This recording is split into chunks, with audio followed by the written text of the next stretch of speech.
C'est un jour qu'on n'est pas prête d'oublier. Le 19 juin 1986, Coluche perdait malheureusement et tragiquement la vie dans un accident de moto à Opio dans les Alpes-Maritimes. Un accident qui, bien des années après, fait toujours couler beaucoup d'encre.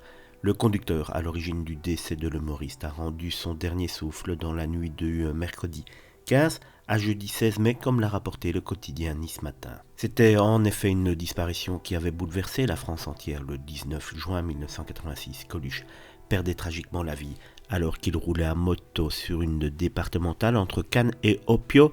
Ce camion est venu donc se mettre à travers la route. On ne sait toujours pas véritablement pourquoi et quelles sont les raisons de ce changement de trajectoire inopportun de ce camion. Un drame qui aura profondément marqué Albert Hardisson jusqu'à son dernier souffle. L'homme de 85 ans est donc décédé dans la nuit du mercredi 15 au jeudi 16 mai, comme l'a révélé sa famille sur les réseaux sociaux. Une disparition qui a été confirmée par la suite par la mairie de Carreau, petite commune des Alpes-Maritimes où il résidait, ainsi rapporté Nice Matin ce jeudi 16 mai.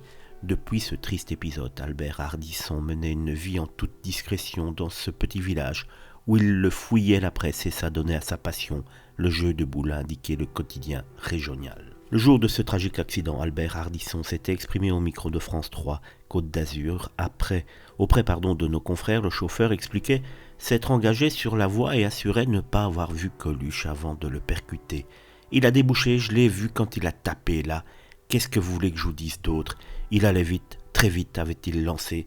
Par la suite, il avait gardé le silence pendant des années, avant de sortir du silence auprès du petit Niçois en juin 2013. Il revenait alors sur cet épisode assez grave de son existence qui aurait provoqué chez lui une dépression, une longue affaire qui dure depuis 30 ans, ajoutait le retraité Albert, alors âgé de 75 ans au moment de l'entretien. Avec le décès du conducteur de ce camion, s'en va sans doute la certitude de ne jamais savoir véritablement ce qu'il s'est passé ce jour-là.